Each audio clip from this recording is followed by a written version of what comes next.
প্রধানমন্ত্রীর অফিসের একক ক্ষমতাই দুর্নীতির অন্যতম কারণ। অত্যন্ত সত্য কথা।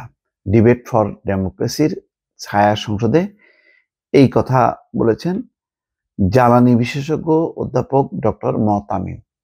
আসলে প্রধানমন্ত্রীর অফিসের বাইরে আর কোনো অফিস ছিল না। আরো যদি সংক্ষিপ্তভাবে বলা যায়, প্রধানমন্ত্রী ছিল গত 15 বছরের আমলে সর্বেসর্বা। তার নির্দেশনা ছাড়া কোনো কিছু নড়াচড়া করতো না। এটা প্রধানমন্ত্রী নিজেও স্বীকার করেছেন এবং তিনি এটা বেশ গর্ববোধ করতেন। তো সুতরাং সমস্ত কিছু গত 15 বছরে সবকিছুর কেন্দ্রবিন্দু ছিল প্রধানমন্ত্রীর অফিস এবং প্রধানমন্ত্রীকে ঘিরেই। খুবই সত্য একটা কথা। তামিম বলছেন যে রাজনীতিবিদ, আমলা, ব্যবসায়ী এই তিন পক্ষের যোগসাজশেই জ্বালানি ও বিদ্যুৎ খাতে দুর্নীতি হয়েছে। আওয়ামী লীগের শাসন আমলে রাজনৈতিক ও অর্থনৈতিক বিনিময় ছাড়া কোনো বিদ্যুৎ কেন্দ্র স্থাপিত হয়নি। সত্য তাই। কোনো আর্থিক লেনদেন ছাড়া কোনো বিদ্যুৎ কেন্দ্র হয়েছে কুইক রেন্টাল, এটা কেউ বিশ্বাস করবে না এবং এটা খুব সত্য।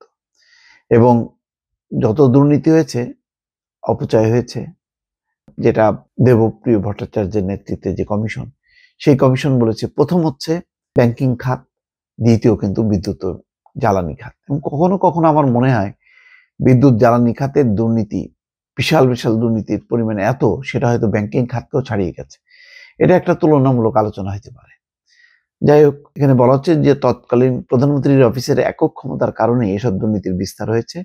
ক্ষমতার বিকেন্দ্রীকরণ করা হলে দুর্নীতি কমানো সম্ভব। প্রধানমন্ত্রীর অফিসের একজন পিয়নও যদি একটা টেলিফোন করে, সব কাজ হয়ে যায়। ওই যে জাহাঙ্গীর আলম প্রধানমন্ত্রী নিজে বলছেন না যে তার বাসার পিয়ন জাহাঙ্গীর, সে 400 কোটি টাকার মালিক, হেলিকপ্টার ছাড়া তিনি যাতায়াত করেন না। তো এটা সত্য। তাহলে বুঝেন, প্রধানমন্ত্রীর অফিসের একটা নির্দেশনা মানে এটা প্রধানমন্ত্রীর নির্দেশ, এবং তখন কোনো যুক্তি, কোনো কিছু আর গ্রাহ্য করা হতো না। শনিবার রাজধানীর এফডিসিতে বিগত সরকারের আমলে জ্বালানি ও বিদ্যুৎ খাতে দুর্নীতি নিয়ে আয়োজিত এক ছায়া সংসদে প্রধান অতিথির বক্তব্যে তিনি এই কথা বলেন। অনুষ্ঠানে সভাপতিত্ব করেন ডিবেট ফর ডেমোক্রেসির চেয়ারম্যান হাসান আহমেদ চৌধুরী কিরণ। বিগত সরকারের স্বার্থ জড়িত ছিল উল্লেখ করে ডক্টর তামিম বলেন, এস আলম ও সামিট গ্রুপের মতো প্রতিষ্ঠানগুলোর দুর্নীতি অনুসন্ধানে ফরেনসিক স্ক্রুটিনি প্রয়োজন। বাংলাদেশ পেট্রোলিয়াম কর্পোরেশন দেশের সবচেয়ে অস্বচ্ছ একটি প্রতিষ্ঠান। বাংলাদেশ পেট্রোলিয়াম কর্পোরেশন মানে বিপিসি। এই অস্বচ্ছতার পেছনে বিগত সরকারের স্বার্থ জড়িত ছিল। লস দেখিয়ে উচ্চ মূল্য নির্ধারণের জন্যই প্রতিষ্ঠানটির অস্বচ্ছ করে রাখা হতো। বর্তমান সরকার এসেও এখন পর্যন্ত প্রক্রিয়াটিকে স্বচ্ছ করতে পারেনি। এটি খুব দুর্ভাগ্যজনক যে এটা মৌলিক পরিবর্তন সেটা কিন্তু হয়নি। আদানির সঙ্গে বিদ্যুৎ চুক্তি প্রসঙ্গে বলেন, 3 দিনের মধ্যে কোনো আলাপ আলোচনা ছাড়াই তড়িঘড়ি করে আদানির সঙ্গে বিদ্যুৎ চুক্তি করা হয়। আদানির সঙ্গে চুক্তিটি ছিল অসম। এক্ষেত্রে শতকরা ক্যাপাসিটি চার্জ পেমেন্টের পরেও 40 ভাগ আরো অতিরিক্ত বিদ্যুতের মূল্য দিতে হয়। এই চুক্তিটি পুনর্বিবেচনা করার দরকার। বিদ্যুৎ ও জ্বালানি খাতে মাফিয়াদের আইনের আওতায় না আনলে মাফিয়া তন্ত্র দমন হবে না বলে উল্লেখ করেন জ্বালানি বিশেষজ্ঞ ডক্টর তামিম।